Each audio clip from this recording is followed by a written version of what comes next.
All right, we are streaming. Let me get my bottle of water out of the way. If you guys can see this, just give me a second. I got to load up the comment section so I can see what you guys are replying. Let's see. And then I will be able to talk to you guys. Hopefully everyone's been having a good day. I am feeling much better. I'm not so under the weather anymore, which is really nice. So yeah, there we go. Welcome to the next live show. I started literally like 1 minute early, so Bob will be here probably momentarily. So if you guys were excited to see Bob as much as I was, well, he's back in town, so we all get to come say hi. Or we'll come say hi to you guys, I guess, would be the more appropriate response. Move this over here. So yeah, I'm just going to answer some questions that you guys had a little bit earlier. Let me move forward. There he is, the man himself. What was the question? Oh, somebody asked, dang it, where was I? Just saw it. Oh, someone said, Jet the Boss asked, hey, Airsoft GI Josh, that's me. How fast is too fast for the rate of fire for an airsoft gun? In other words, when is it better to have a shotgun? I personally feel like anything over 30 rounds a second pretty much turns it into a shotgun at that point. But there's a lot of people who have guns that shoot much faster than that.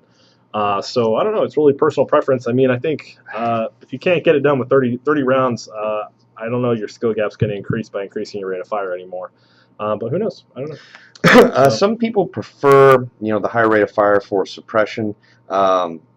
Most of the fields that I believe we've played at, they generally don't allow BBs per second over 30 BBs per second, or at least that rate of fire. I personally agree, though. Like I've never really owned a gun that had a rate of fire over 22 rounds per second, because I would always, I don't know, I always felt confident that I could get it done either on semi or with that rate of fire or lower. Yeah, I personally always play on semi, so I've never had a problem. Like, I always play on semi, so if I can't get you out on semi, then I don't know if I'm going to be able to get you out with a full auto burst. Yeah, and I think, I mean, and again, this is personal preference. I think if I had a choice between, like, a really high rate of fire gun and a shotgun in a CQB situation, I am just a shotgun guy. I would always prefer shotgun. That's my bread and butter. I've had one since I was 10. I love shotguns.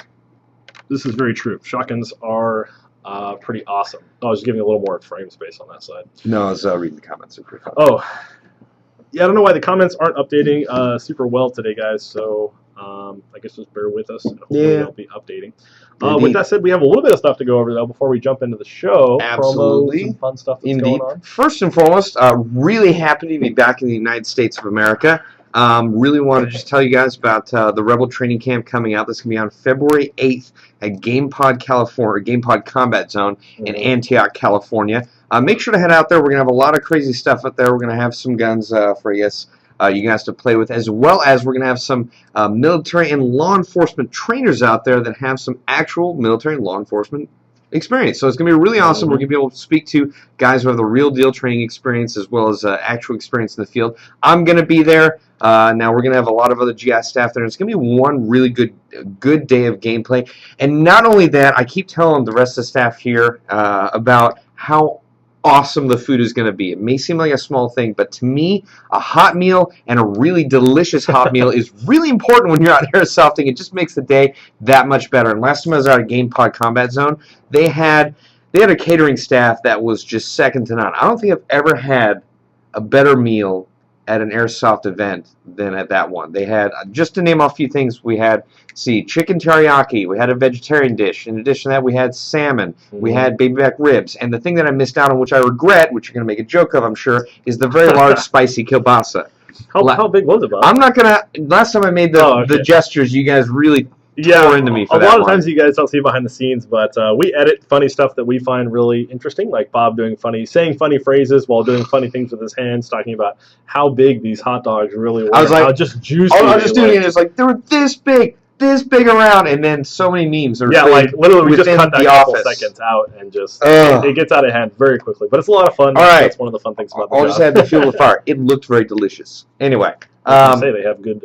Stop it! Just stop good it! sausages Just stop there. it! You gotta get some good. I didn't get one, and I was jealous. There you go. Be. There's You another should one. be. There's another one. There you Anyway, make sure to sign up for Bob's Rebel Training Camp on February 8th at GamePod Combat Zone. It's gonna be really fun. There's gonna be buggies. There's gonna be anti-vehicle warfare. Obviously, there's gonna be urban warfare since it is one giant mount field. So that's probably to be expected. I would assume. So it's going to be really great. I can't wait to be up there for some more Northern California Airsoft. I believe you're going to be joining us as well. Yep, I'm definitely going to be up there, guys. So if you are looking forward to hanging out with any of the GI staff, it should be a heck of a good time. I'm really looking forward to it. There was one question I did want to address really quick. Somebody was asking, hey, I have a 400 feet per second gun. Can I play it GamePod Combat Zone? Of course you can. The thing is, if you want to go into the buildings and breach around, flank, and all that kind of stuff, your gun will need to shoot 350. So if you guys do come to the game and you have a CQB gun that shoots 350, you're probably going to be a little more versatile in the field, I would say. Just getting around, ease of use, I guess, would be the easier thing. Correct. There are certain rules that you can check out at GamePod Combat Zone's website and their Facebook page, for that matter. Details what you can do with the different FPS limits and the guns that fire those. What's interesting, though, is I generally always carry a sidearm, and if you are going to be carrying a gun that shoots at those higher FPS limits, you're going to want to carry one anyway because you're going to want to go inside the buildings. Yep. That said, it is kind of nice to have a higher FPS gun because the field is really, really massive. So that said, you are going to be at a slight disadvantage not being able to shoot that far if you go with a lower FPS gun. But at the same time, you're going to have fun no matter what you bring. So. Yeah, seriously. So it's just going to be a lot of good fun to come out and hang with all of us for the day. So looking forward to it. Other than that, what else do we have going on? Well, we also have Operation Reclamation coming up. I believe it's a week or two after the Rebel Training Camp. I can neither confirm nor deny my presence at Operation Reclamation. Well, I'm going, so I'm definitely going to be having a lot of fun. I just want to leave some mystery in the air. I know, but I'm going. Okay. The people know that we're going. What's up? Is this hot off the presses? This is hot off the presses. Yeah, we know about this. I don't know. I don't know what that is. Yep. I was going to lease update on that. I would not do that at all. Really? In any circumstance. Okay. All right. So we also have this. Yes, we do. We do have our Save 14 coupon code that's going on right now, so you can save 14%. Just blank coupon code. Obviously, no mapped items apply for that. But if you guys want to get some cool stuff, definitely head over to the website. I think we're running a Condor deal on their gear. Yes. Good recovery. And it's like some crazy percentage. So if you guys are really into the Condor gear, you guys want to get some new pouches, whatever you need for your vest, definitely head over to the website. Take a look at it. Because it's a really big sale. It's like almost like 34% off or some crazy number like that. So this is hot off the presses from, you guys might have seen on Airsoft GI's Facebook or my personal Facebook yesterday. If you head over to Krytac Facebook, which is the new line of airsoft guns coming from the Chris company, you can possibly win some free swag. So what you need to do is go to the Krytac page, which is facebook.com/Krytac. And then all you have to do is like their page and comment on the wall, say, hey, Airsoft GI sent me, and you have a possibility to win some really cool exclusive swag that you could only get by entering this competition. So there was even some pins in there that I didn't get when I went to SHOT Show. I'm a little upset about it. I would be upset too. I know. I actually entered. I'm on the top. Yeah, I had to get on that. I just subscribed to the Krytac page, so I'm going to get on that. Definitely. So if you guys want to enter, the drawing will be announced today at 5:30 p.m. So that's in roughly about an hour. So if you want to get in on this, you have 1 hour to submit your comments and hopefully win some cool swag. Yes, we're out of time, by the way. I'd like to say, Tim said that as soon as our live show ends, they will be picking right away. Cool. So as soon as this live show is over, you guys, they will be picking a winner on the Krytac Facebook. So make sure you head over there because Tim, I guess, is the one administering the test. That would make sense. If you like Tim, you should probably go do that. Yep, no worries. All right. All right. We do have some questions here. Bob and Josh, what airsoft gun will you choose? KJW KC02 or a KWA CQR Mod 1? Why?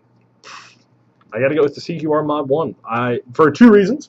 The first reason being it's very affordable. It's a really cool gun. It has a polymer lower, which some people are like, I don't like polymer lowers. Like, personally, for me, it saves weight, and the gun overall is not going to be harmed by that.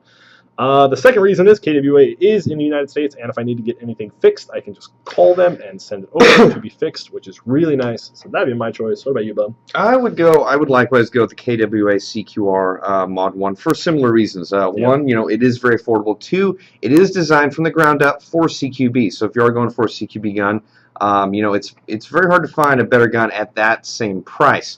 Now there are other options that are very similar at a similar price tag, but you have to choose what will fit your situation the best. And the CQR again is designed from the ground up for CQB. Got a very good rate of fire, comes in just under 350 feet per second limit. It's just right there where you want it. So that's why I would choose that, and that's what I would choose.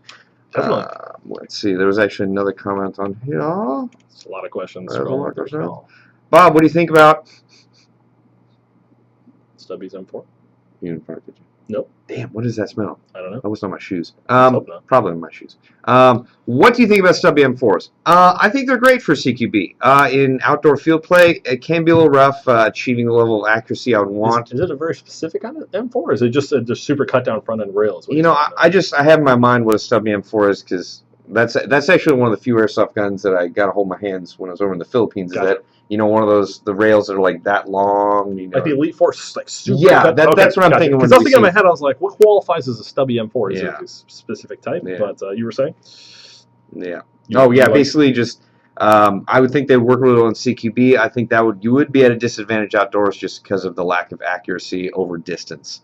Definitely. Yeah. I mean, Stubby M4s are cool. I think we recently got some of these amoeba lines in from Z-Shot, and they're actually kind of cool. I like them a little bit. They're definitely an interesting, unique, I guess, really cut down Stubby M4 style.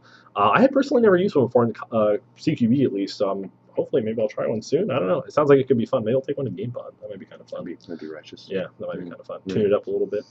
Let's keep moving on down to questions. Let's see what we have. All right. We also have, what do you think about the MCM 700X? Oh, is that the glow-in-the-dark sniper rifle thing? I do believe that had something in the magazine for that. Well, yeah, the magazine glow. I can't remember that specific thing off the top of my head. Although I do remember that it had just to get the magazine situated properly. That had it actually moved the BBs through the body of the gun. Yeah, I remember that. Yeah, it had a different design so that you could actually have the magazine in the real steel firearm proper place for that gun. I actually really liked it. It was really fun to shoot. It was oddly a lot easier to cycle the action than you think with that gun because I believe it has a spring assist, which in my opinion is a really great thing to have already in the gun. Yeah. Now the interesting thing about it is because of the design, because they had to go through a lot of work to fit the magazine in the proper place for the real steel firearm. If you don't load the full amount of BBs, you can have some feeding issues. So you always want to make sure to load the full amount of BBs with it. Regardless of that issue, I really like the gun. I'm more of a gas sniper rifle guy, so I would probably want to have. That would probably be the spring sniper rifle I would want to have if I could spend the money. But bread and butter, I like gas sniper rifles because I just like being able to cycle the action very quietly and with one finger, just back and forth, so that if I miss that first shot, I can get that follow-up shot. Once again, this is another prime example of little things that we can cut out to just have a lot of fun with Bob. Just use your little finger to cycle that really slow and quietly. But yeah, no, I totally am on the same page with gas sniper rifles. I think that they're really good, and the ability to cycle quickly is really underrated, especially in airsoft. Follow-up shots are hard. There's a reason why DMRs are so popular, but sometimes it is fun to just get in a ghillie suit and bunker down. Well, I mean, as nice as it would be to always be able to get that one shot, one kill, there are so many times I can remember where you fire that one shot and just something goes wrong, the person moves or the wind deflects a shot, and you just barely miss, and you have to go for a second one and correct. And what I've seen happen and what I've felt happen through my years of sniping is that sometimes when I will really want to get that next shot quickly and really go for the action, rack it as quick as I can, I'll get seen and shot. So if I just be a little patient and just gingerly move it back and put it back, I won't get seen, and I can get the follow-up shot while they're trying to figure out where exactly the heck I am. Exactly. So, I think a really good example of that is go watch our Scouts Knives video. We're all using bolt actions, and you can see how frantic it is at times because there is a little bit of muscle involved with this. So, well, that's a spring sniper rifle. Yeah, that's a spring sniper rifle. I'm just saying for gas sniper rifles, it would have been so much easier, but then again, the cost would be a lot higher. Yeah. So yeah, that's a little bit on gas sniper rifles. Yeah. What was the next question I wanted to answer? Oh, Downside Airsoft says, what can I use to convert my gun into a 3-round burst? There's actually a really cool product on the market called the Burst Wizard, and it's relatively affordable. You throw it into your gun. It's really easy, plug and play. You can give your gun 3-round burst, 5-round burst. You can do a bunch of crazy features with it. I personally don't even know all the features because I haven't looked into it 100%. But it does offer a lot of customization if you want to do a burst feature style on your gun. So definitely head over to Airsoft GI, check out the Burst Wizard. There's a lot of information, and see if that's something that would work for you. So, I'm going to answer this question real quick from Connor Fitzgerald. Are you guys going to do TVB5? If so, when is it? Actually, point of fact, we have done TVB5 a few months ago. It was at GamePod Combat Zone where we will be having Bob's Rebel Training Camp on February 8th of this year. If you want to search for the videos for TVB5, you can check out the Tim vs. Bob playlist on Airsoft GI's YouTube. I assume you're asking where we're going to have TVB6. That date and location is not available as of yet. It's, well, let's just say it's classified. We're going to leave it at that. Operational security. Yeah. Upsick.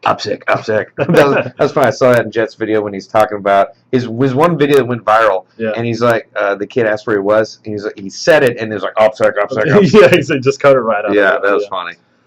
Luis Albergato, I don't know if I pronounced that properly, but he says LBX or no? What do you mean no? LBX, yes, 1,000% yes. As soon as I can get, honestly, we talked to Bo a little bit ago. He's our rep over there for LBX, and they're going to be sending us some camos and stuff to do. When did you talk to Bo?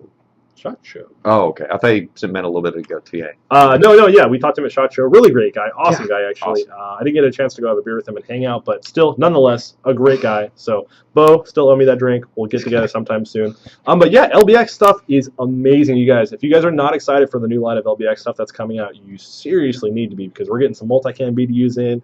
The plate carriers look awesome. They're working with some really high-end manufacturers for camouflage patterns. Like, that's probably my most favorite thing I saw at SHOT Show was the LBX. Really? Yeah, by far.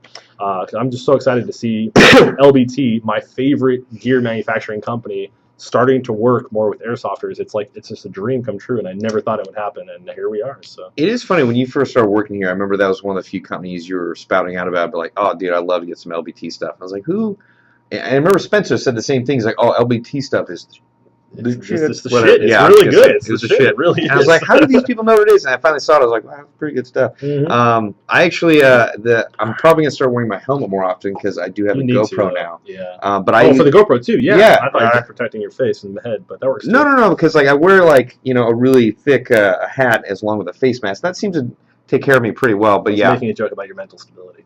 I need assistance. I need an adult. But you painted it, and I haven't seen you wear it once yet. Well, no. I supervised the painting by right. Jet. Jet did the majority of the work. Thank you, Jet.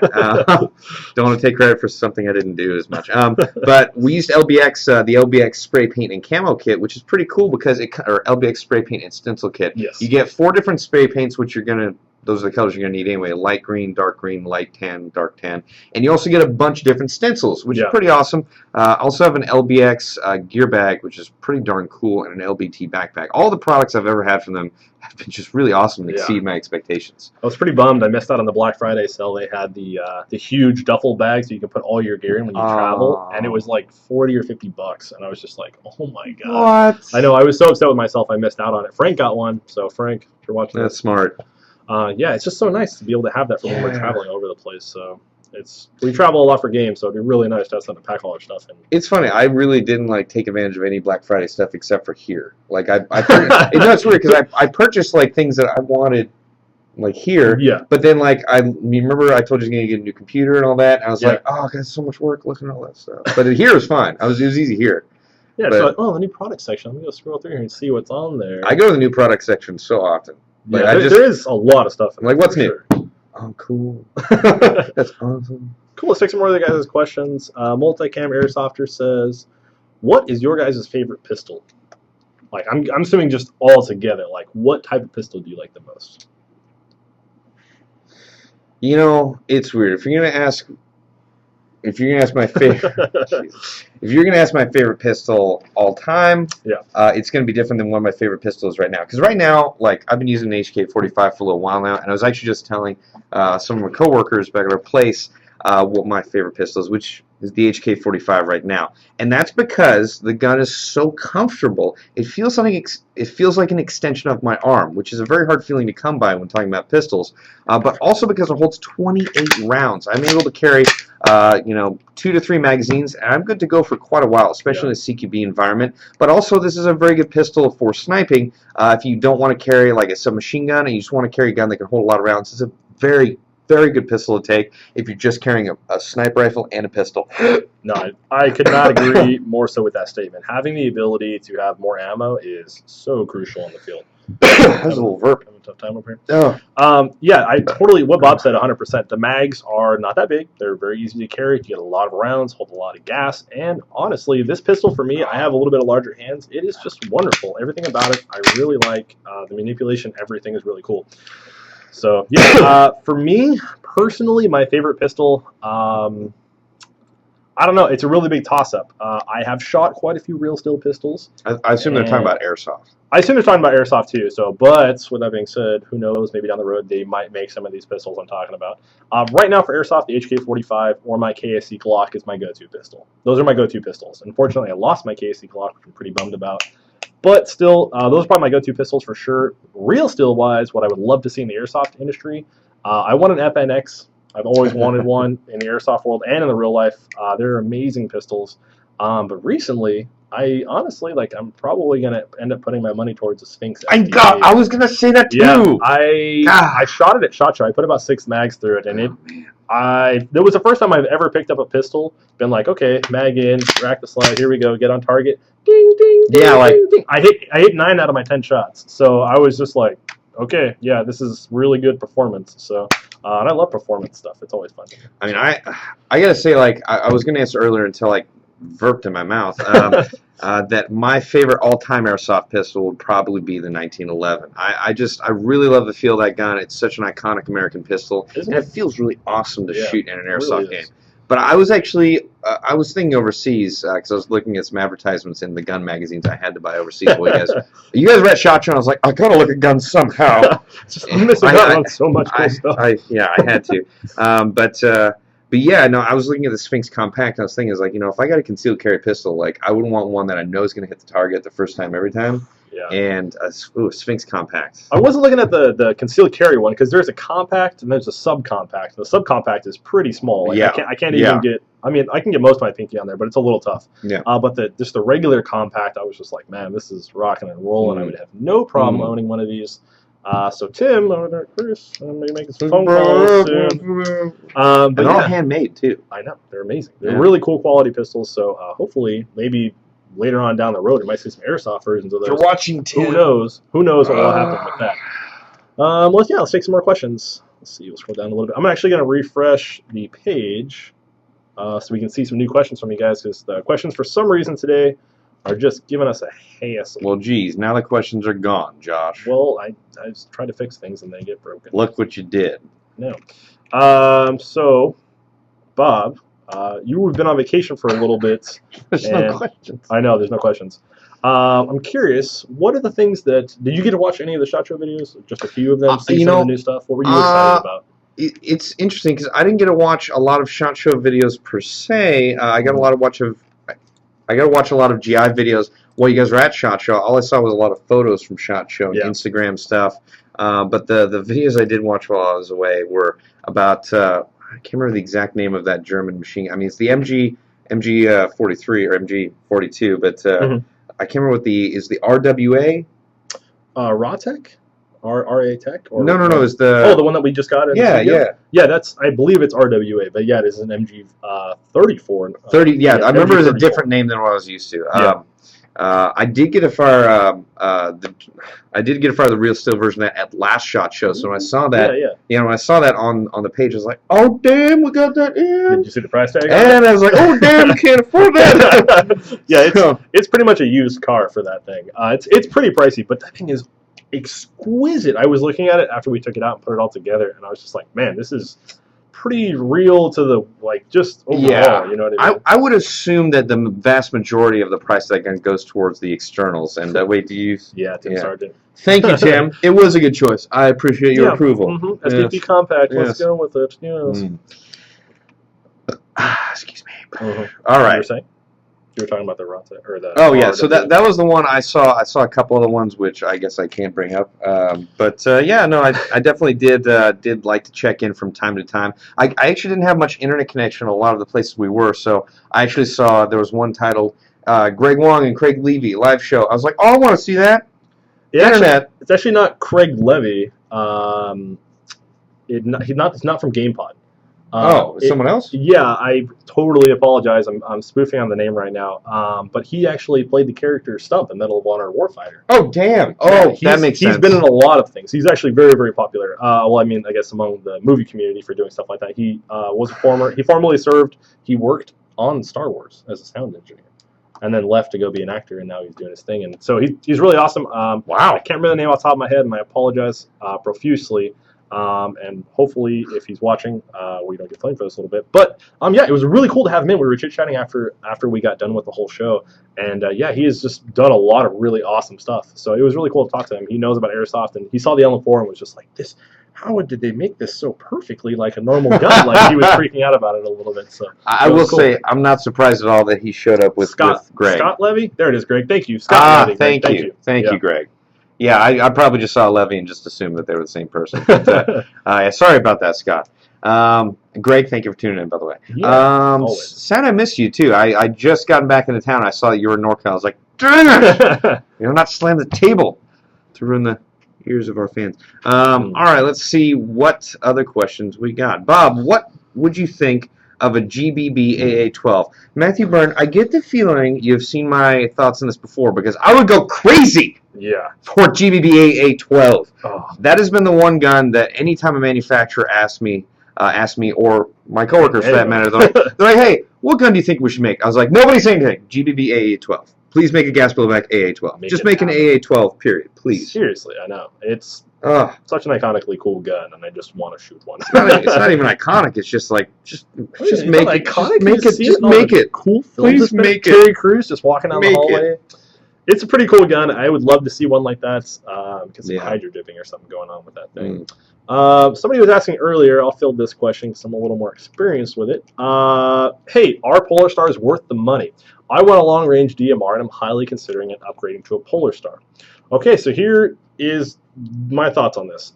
If you want to shoot the farthest you possibly can, in my personal opinion, now everybody can build a gun any way they want to, but for me personally, with ease of use and just getting it ready to go, a Polar Star engine in a DMR with a wide bore barrel, a flat hop, and some nice 4.0 BBs, for me, has been results being able to hit a target within 3 shots at 100 yards.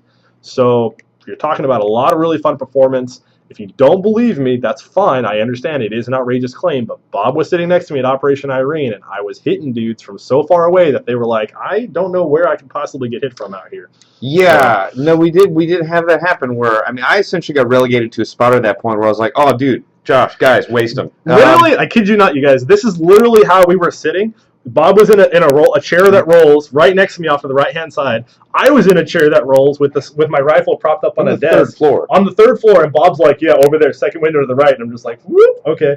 And we were rolling around, rolling around like, where are they at now? Move to the next window. It was the ultimate chair softing. Yeah, we were literally chair softing. It was the ultimate chair softing, but it was so much fun. Like, I had a great time spotting. It was really tired. We were so tired from the day before. It was Sunday, so we were just kind of taking it slow. Plus, we had tasked with holding the building. That was our job. So we're like, perfect. We are no problem. A little tired. But I remember looking and being like, hey, dude, we're actually chair softing. I know. I was like, I need that T-shirt. I was like, yeah, it's so much fun. Yeah. But yeah, so if you want to build a DMR, a Polar Star system is personally for me the way to go. We were just having so much fun at those games. So yeah, it's just a lot of fun. That's what I personally would use. But you can build a gun any way you want. Hopefully that answers your question for you. Let's see. Have you seen the Nerf guns that are modded with the Polar Star engines? I have seen Nerf guns that have been modded with Airsoft guns inside of them. I haven't seen the Polar Star ones. Yeah, there's Bingo Airsoft, who's a pretty well-known Polar Star maker. He just recently did a Tokimuri MP7 Polar Star unit, which is friggin' awesome, and I would love to get a hold of one of those. That'd be amazing. But with that being said, yeah, he did it's just a totally like nerfed out Nerf gun which just shoots like crazy rounds per second. Just a lot of fun. Big move. So, I know it's just really fun to me. Like I would love to see that on the build. You know, sometimes airsofters take stuff a little too serious. I have to answer this. Matt Kirkpatrick, Bob, there is an Airsoft AA-12. If it's the same video we're thinking of, that one is in France, which is not in the continental United States of America where I currently am right now. That said, we haven't seen one make its way to America yet. I would love to get my hands on one, but until then, you know. Yeah, there might be one that's made, but until it's physically in my hands and it works, I don't believe it.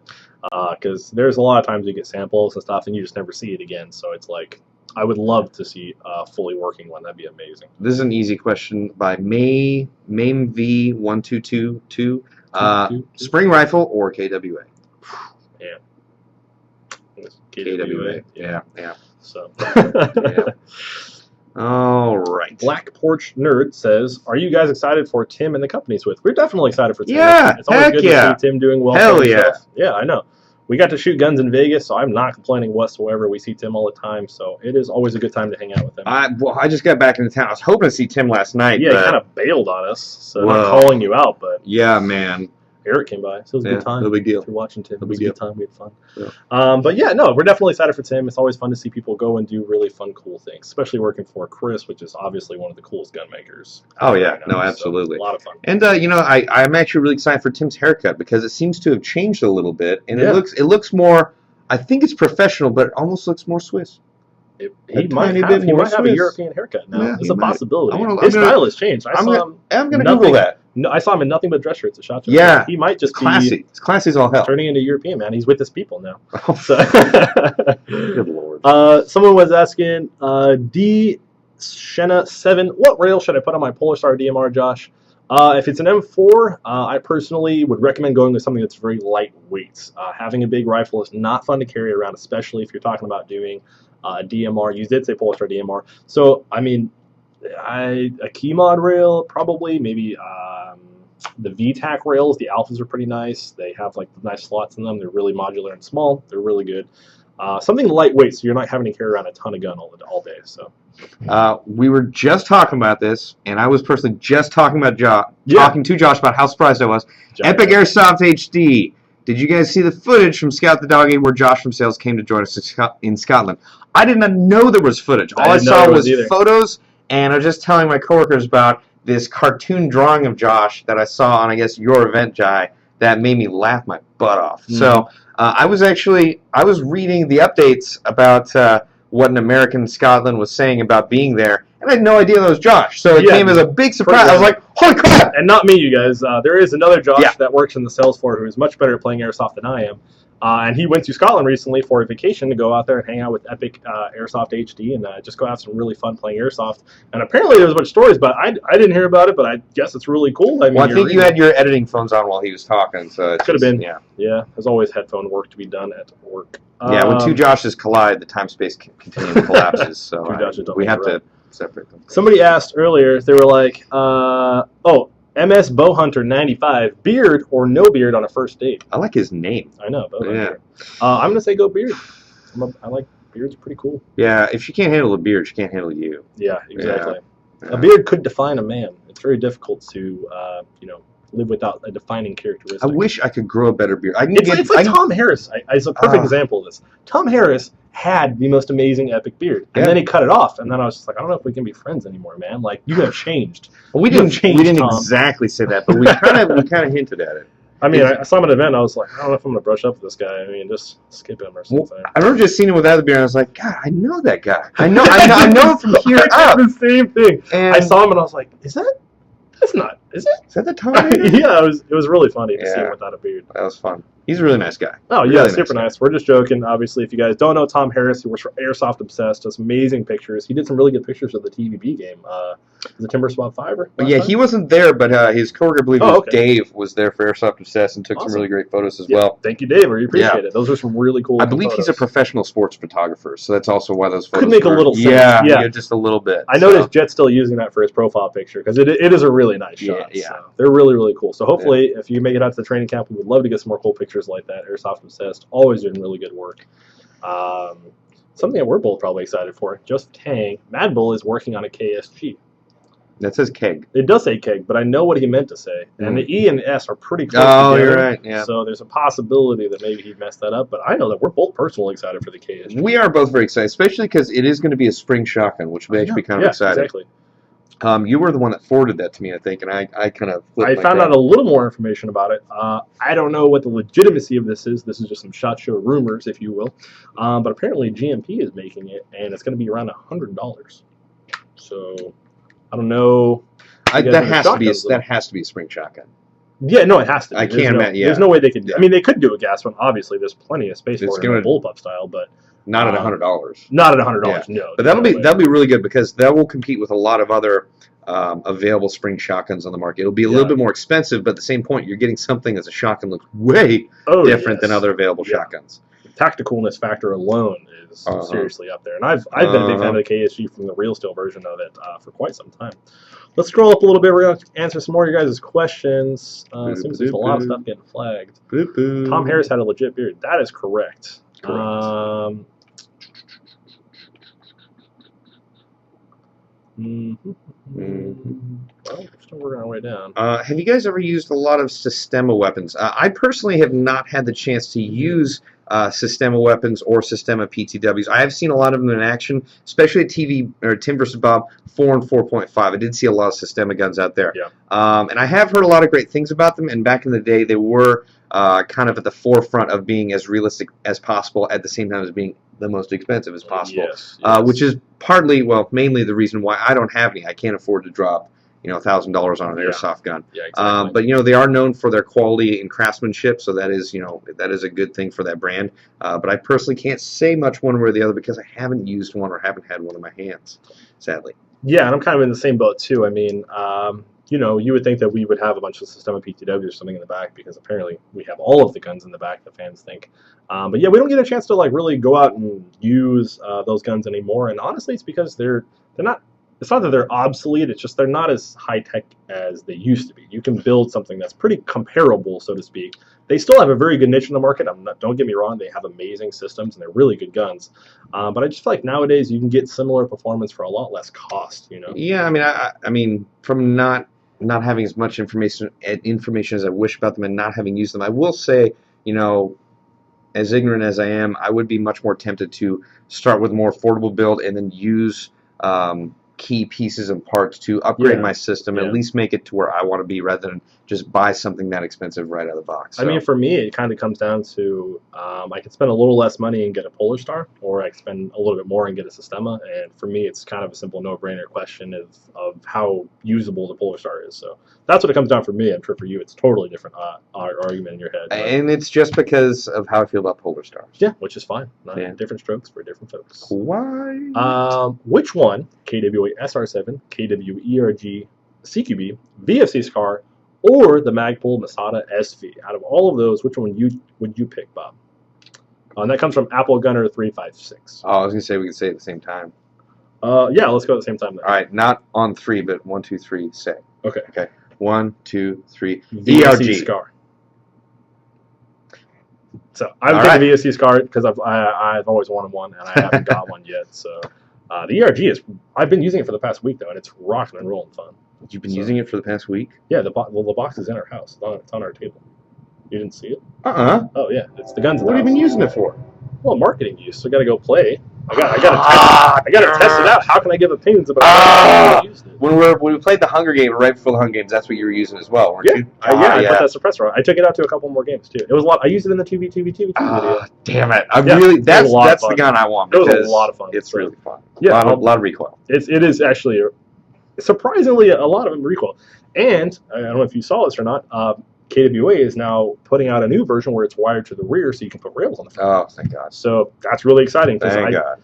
I really liked the gun, but at the same time, I didn't want to always have to put my battery in the handguard. If I wanted to run AFG or something, I wanted something more on the front end. It's nicer to be able to as cool as the MOE front handguard is. I still really like mine on my LM4, but I'm gonna eventually change it to a rail just because that's what I'm gonna want. But yeah, it just seems like it makes more sense. I don't know. I don't know if it makes more sense. It's just it's obviously whatever you prefer, but. The ability to put on a rail is still really cool. Just having more options. Yeah, we can do some cool customs too as well. So hopefully we'll see some more ERG customs coming out of the tech department. So let's move on. Why don't you pick a question, Bob? Gonna take a little bit. Got to pick a good one. Dang it. They're loading up slowly. Actually, this is a question for you, Josh, because I don't have as much experience here. Orga Barrel versus Miracle Barrel in a Polar Star DMR. I think I know what your answer is going to be. Yeah, so here's the situation with that. The Polar Star system uses a lot more air. So basically, because you have a tank that's hammering air into your system, you are able to do a lot of things that are unique to the Pulsar system. For instance, using a wide bore barrel or the Orga style barrel basically allows you to create a small cushion of air around the BB. Now, I'm not a science major and I don't know much about it, but I can explain it in the smallest details, and it basically means the BB rides a cushion of air rather than the barrel, which reduces friction, thus giving you more hop and thus sending your shot farther. Now, the Miracle Barrel, while I have yet to test it in a Polar Star at long ranges, so to speak, the track system that they have developed for it basically would reduce your groupings at range, which is going to make it more accurate. It may not give you more range, but you're going to get more accuracy downrange with the Miracle Barrel system if it works the same way with a Polar Star. I haven't tested it. I can't give you a 100% answer to that, but I would recommend going with a Magnus barrel because I do have experience with it and I can hit 100 yards with it no problem. So test both if you have the money and the time, and let me know what you come up with. If you don't, get the Orga barrel. It already works. I know it works. You're good to go. Mm-hmm. So. Okay. Do either of you guys use a Banshee carrier? If you do, how did you set up the carrier? I'm thinking of upgrading from a Griffin chest rig to one. That's rock and roll. That's his name. Yeah. I personally have never used a Banshee carrier, but a lot of folks in our office have, including former employee Andrew Ty, who's currently Sheriff's Department deputy. In fact, I believe he just got another Banshee rig in OD. In Tannin OD. Wait, what? No, in just OD. I was going to say, I thought he only had one, because that is rated for his use in that department. Exactly. Now, also, Mark, who's currently not in here, he's out there marketing, and he rocks one, and he has... from what I've heard from both of those guys, it's a really solid and well put together rig, and it's just really easy to get around in. Also, you know, when you do have your mags on the front of your chest, it is really easy to access them. There's just really not a lot to go on to get hooked on. So, what are your thoughts, or what are your observations? I've actually personally used the Banshee in one game before, and I'll say right now, it's probably one of the more premier pulley carriers out there. I mean, the price point is really good. The quality is amazing.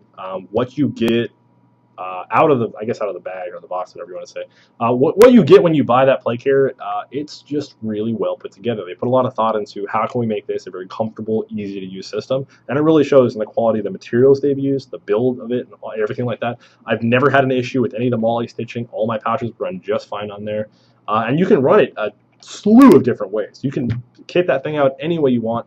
It'll pretty much fit the bill for all your missions. The one thing that I would recommend getting is the shoulder pads that come with it.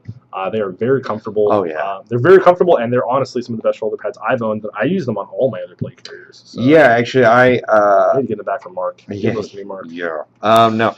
Andrew Ty was the first one I saw with those Banshee shoulder pads, and then I tried them on to see if they'd fit on my Spectre rig, and they did. So I actually bought some just for my Spectre rig when I'm wearing basically 9 to 11 LM4 mags. It kind of digs into my shoulders when I got that many LM4 mags. I was warned, and I was like, no, it won't. Oh my god, it's a lot of weight. Worth it. That was actually one time we're at Red Storm, I think 3 or 2, and remember we got all the way near the enemy's deployment zone. Yep, I do remember. That's where I ran out of ammo.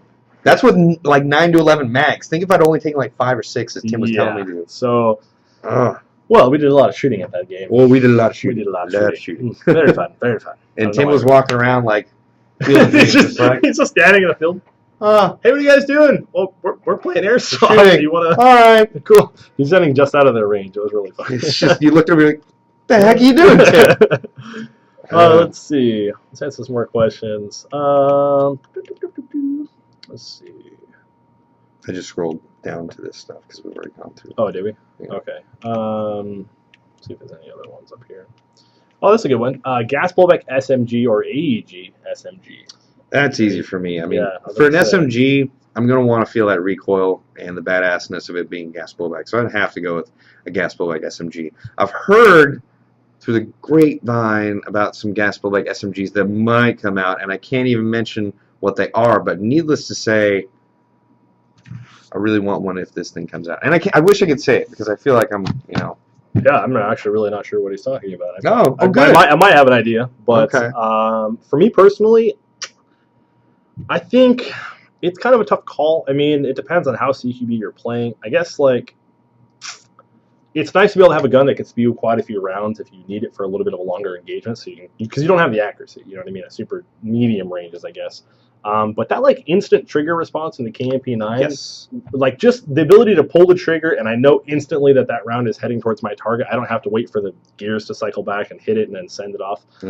It's just a little bit less, like fractions of a second less it's response time, but it really makes a difference though. I really quarter feel of like a second it does. can be the difference between Airsoft Life and Airsoft Yeah, Death. I mean, I guess I can equate it to gaming. You know, there's a bit of lag before you pull the trigger on an AEG before the shell goes out. You know what I mean?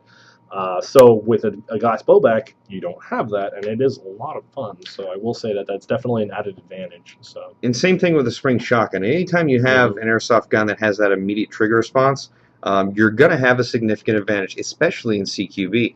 There have been a lot of times where I've gone barrel to barrel to someone and we've almost fired at the exact same time, but because I had a gas blowback or a spring shotgun, I was able to get the hit first. So that can be quite a factor, actually. yeah, definitely. So we're getting a bunch of questions rolling in right now. So give us just a second. We'll try to. I'm going to scroll up actually to try to catch some of these. Let's see. We would love to come to Canada, Sam Jeffers, 2403. I think it'd be really fun to play up there one time. I would love to go back to Canada. That'd be really fun. I've never been. How dare you? I know. You should go to McDonald's. No, I want to go to, is it Tim Hortons? That'd be good. I don't know what Tim Hortons is. I hope it's a steakhouse. I don't think it's a steakhouse. They're probably going to flame me in the comments. I don't know what Tim Hortons is, but it sounds amazing. Every Canadian I've ever known has told me you should try Tim Hortons. It's really good. Well, but it might be a steakhouse. I think I right. hope so. If the health regulations are still the same as when I went back there last, McDonald's food is cooked slightly differently in Canada. So I would say better in Canada than in America. I'm not a big McDonald's guy. I mean, I do like a couple items from that menu, but I would love to try a burger from somewhere else. Would you like would you like your fries to taste like meat? I would like my fries to have poutine, and then that stuff is amazing. Okay. Have you ever had it? Yes. It's so delicious. It's great. I know, it is.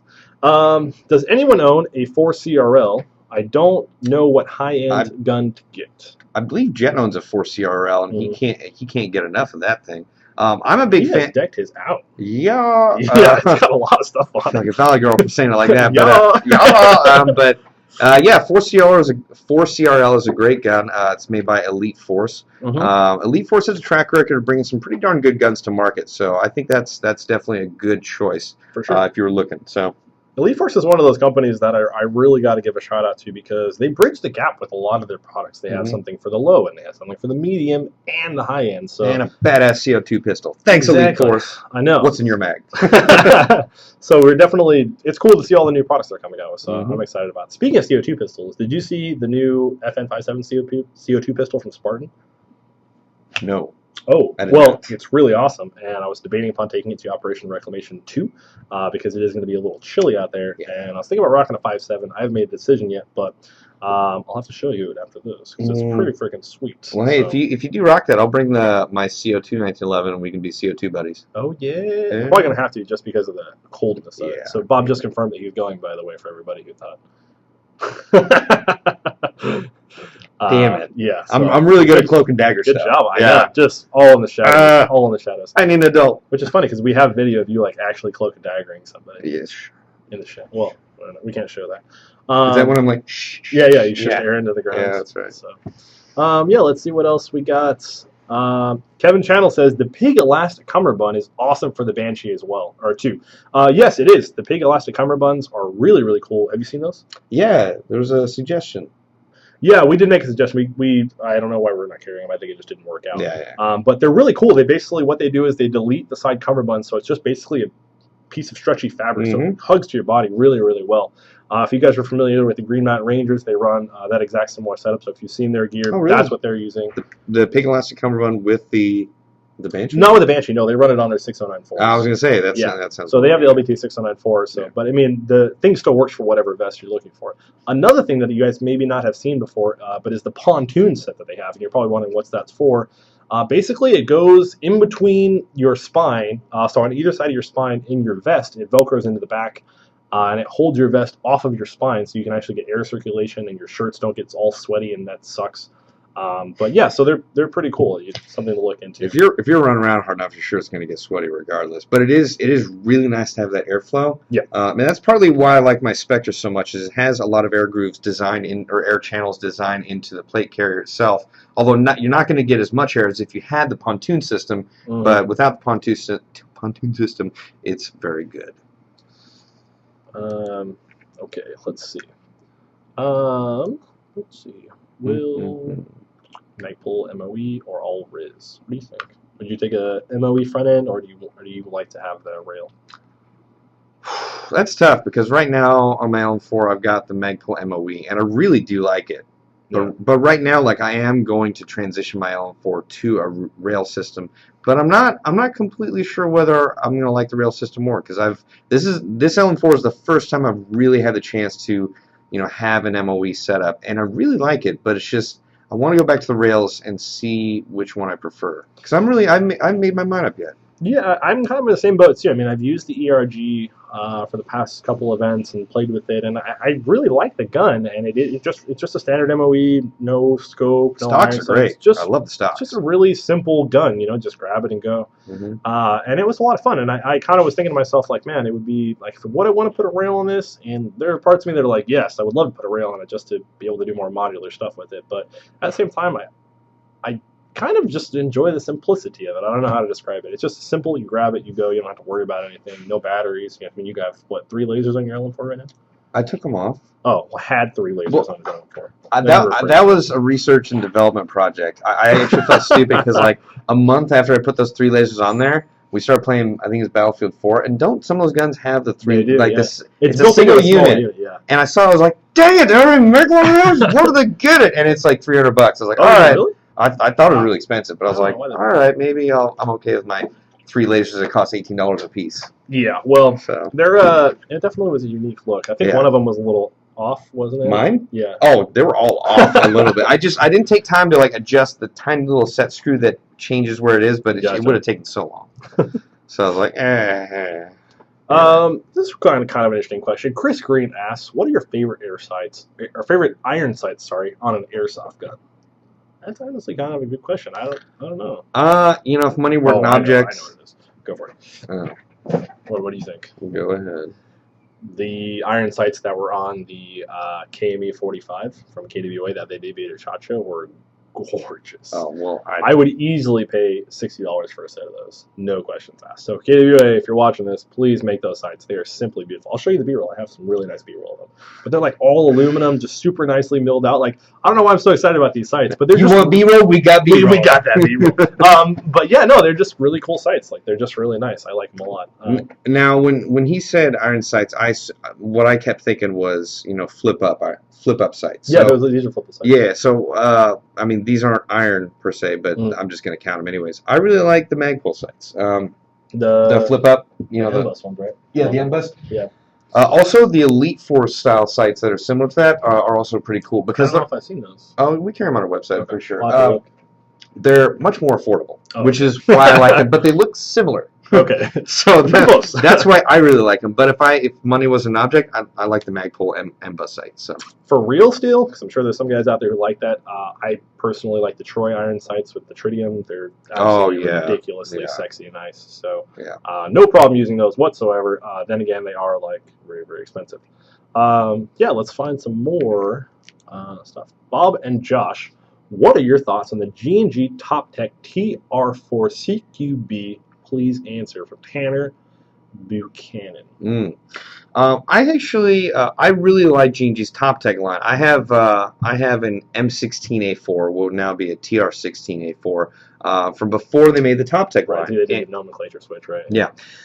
And I got it before they made the Top Tech line, and it'd be nice to have one of that now, but the guns they made back in the day were pretty darn good, and the Top Tech line they've been continually improving on everything on the internals of the gun and on top of the externals. So I think that's a very good choice. I am a big fan of the Top Tech line, and in addition to that, just another cherry on top is the fact that whenever you get a G&G gun, or I believe most of their guns, you get a something that's hanging off the trigger, just what's it called, like certificate of authenticity, as well as a code that you can put on the website to they have a drawing every month for an entire year after you get that gun. You're going to either possibly win a gun or possibly win a free trip to Taiwan to see the factory, which is pretty awesome. Not bad. Yeah, that's not bad at all. So, Yeah. I kind of everything Bob said. The Top Tech line is really solid. They make a lot of really great guns. Offers a lot of customability. Wow. Customizability. Customization. There you go. That you can do whatever you want with it. So they're really cool. If you're thinking about getting one, pick it up and let us know how much fun you're having with it. Mm-hmm. Excuse me. Let's go up a little bit. Let's see. I have to answer this question. You didn't get to see it yet, or you may have seen it last year at SHOT Show, but we had a really nice working one. The GHK G5 or the ASG Scorpion Evo. Now, I went to SHOT Show and I saw the Scorpion Evo, and I'll tell you this right now. That gun is a little marvel of engineering. Seriously, it is so well engineered. They were talking about taking the gun. It has a computer system on it that can tell when the battery's low. It'll make a little sound to let you know to switch out your LiPo. On top of that, they can take the entire gun, dunk it into water, all plugged in, good to go, pull it out, and then as soon as the area where the chip dries and it realizes that all the systems are dry, it'll start working again. It's utterly amazing. So I was really impressed with it. They're still doing more testing and prototype. I don't know prototyping, but they're still doing more testing with it. So hopefully we'll see it pretty soon. But the trigger, it had 3-round burst built into it. It had amazing features. It has a quick change feature. You just pop the stock back, open a little screw, pull out your spring, put in a new one, and it's good to go. If you put in an 11.1, like say you don't know much about your battery voltages or whatever, at 20C, it'll automatically put that at a solid current so the gun does not harm itself. Yeah, it's seriously amazing. So if you were thinking about getting one, save your money, wait for the Scorpion to come out because that thing is going to be awesome. I'm really looking forward to doing some more testing with that. Wow. And just the select, like just the click of the selector switch, I don't know, it just something about it is really really nice. Not only was it well made, but it also felt well made. Yes, exactly. Yeah, when I picked it up, I didn't think like, oh, this is an Airsoft gun. I was like, man, this is really cool. Like this is really nice. So whoever made this is no, yeah, it was just a really cool gun. So I'm definitely excited to see when that's going to come in. Hopefully we'll get a sample of it soon. How about this, Bob? This is actually a pretty good question. One and only guy says P90 or M5. What do you take? Or MP5, sorry, not M5. How dare you? I know. You know, I'm sure if Daniel was here, he would say P90 in a hot second, and he would probably say it for the same reason I would say MP5, because the MP5 was more or less the reason I got into Airsoft. That was the gun I wanted to have. Paintball didn't have it, and Airsoft sure as heck did. Yeah. And that... Oh, God, I had an MP5 AG for, I don't know, 3 years before I got something different, maybe 2.5 years. Nice. Oh, I love that thing so much. I think for me, I have to go with the P90 just from all my GoldenEye days. Like I spent so much stupid time playing that game. That's fair. And I just have such iconic memories of running around with dual RCP 90s, just mowing guys down. I have actually never used a P90 in Airsoft. I've never actually shot a. How dare you, sir? I went straight to the M4. But hopefully I'll get to use one soon. I know we have a couple in stock that we're using around, so I don't know. Maybe you guys see me rocking the P90 sometime soon. I want to comment on this real quick. Kyle Millis, you said you guys should come up to CQB City in Stockton, California. I have been there before. In fact, I went to go play Airsoft there with my good friend Ricard, who's out of Sweden, and he actually went up there on his visit to the United States of America, and I actually missed out on going out to Airsoft with him in SoCal, and I felt so bad. I drove up to NorCal in the last minute just to go, one, finally play at CQB City, finally meet Milsim Junkie, well, outside of SHOT Show, and as well as hang out with Ricard, and it was a really fun day. It was a great field, and yeah, it was really cool. But we are actually getting to the tail end of our broadcast, so I want to remind everyone once again, we do have Bob's Rebel Training Camp coming up on February 8th in Antioch, California at GamePod Combat Zone. If you want to make sure that you were there, make sure to get your tickets now because the tickets are selling out pretty fast. Yep. And the thing that always happens, and we try to prevent it every time, is that people will make travel arrangements, get their hotels, and forget to buy the ticket until the last moment. And we want to make sure if you want to go, get the ticket now so you won't have to worry about it just in case it gets sold out because we may or may not be able to increase the amount of tickets we can sell too much at the end, and we want to make sure everyone is able to have a good time. So definitely, and the same thing goes for Operation Reclamation too. The game's coming up, so if you're on the East Coast and you want to go play some fun Airsoft with us and hang out with the GI guys, make sure you head over and check out the tickets. You want to make sure you check out what camos are for what teams. So if you need to get camos, once again, I always say this, go to the website, find your size, grab some. But make sure you're ready to go camouflage-wise because I need to know who I'm shooting at, and it'll help me. No, I'm kidding. But one last thing before we head out, guys. If you head out probably right now, you have literally 3 minutes. If you head right now over to the Krytac page on Facebook, facebook.com/Krytac, and leave a like on the page and comment and say, hey, Airsoft GI sent me, you could be possibly entered to win some really cool swag that you can only get through this promotion. Now, Tim said he was going to be selecting a winner right after the live show, so you literally have 2 minutes to get over to the Chris page, give him a like, and make sure you leave a comment to possibly win some really cool exclusive Krytac swag. 2 minutes and counting. 2 minutes and counting. Countdown. We're excited to have you back, Bob. It has been a long absence of leave. We're going to get to have some fun Airsoft gameplays. I'm sad you missed out on the sniper video. You would have had a great time. I know. The 2v2 too. Oh man, it was so much fun. 2v2 too, huh? The 2v2v2v2 yeah. Yeah, I know. I saw your sniper setup. I was like, oh, he's using a Polar Star. I would use the gas bolt action. No big deal. I got a little snooty. I was like, what am I saying? I'm over here on the other side of the world. You have a good time. Exactly, and it was a really great time. Yeah. Also, the 2v2 was really fun. I'm not used to playing super speed stuff like that, but we got second place, me and Ross. I think Ross's paintball skills probably carried me a little bit. Wait, you and Ross got second place? Yeah, me and Ross got second place. Snap. We beat out everybody else, so we were pretty excited about that. Yeah, I was really excited. Like, we got second place, woo! But I was pretty pissed though because Jet and Daniel both went undefeated. They didn't lose a single round. That can't. Did you watch the video? It's up right now. No, I didn't get a chance to. Each time I thought I had time, I got sidetracked on another project. Gotcha. It's funny because I can tell, and Mark, I don't mean to offend you at all, but Mark was a little upset. He actually didn't do that well. Yeah. There were some people who were a little upset when tournaments happen. Egos get a little hurt at times. Perhaps bruised. Yes. Yeah. But it was a really good time. If you guys haven't seen that video, it's up on our YouTube channel right now. It's a 2v2v2v2. Round robin elimination kind of game. Round robin? Yeah. So with that being said, guys, we are coming up to the end of the show. We have to go home and play some really nerdy, fun, awesome games. Yeah. So we're going to go do that and have a great time. But do you want to tell them what games we're playing? Yeah, we're going to be playing some epically awesome D&D adventures. Yeah. So me and Bob get down on the nerd pretty hard. We have no qualms about it. Nope. Nerds represents. So yeah, guys, we will see you soon. We hope you guys had a good live stream. And as always, leave any questions, comments, criticisms you have in the comments below. I read all of the comments, and I'm sure Bob tries to take some time to read most of them. So we'll try to respond to you guys. So if you have questions, leave them down there. It's been a great live show, and we're happy to have Bob back. Yeah. Bye-bye. All right, guys. We'll see you soon.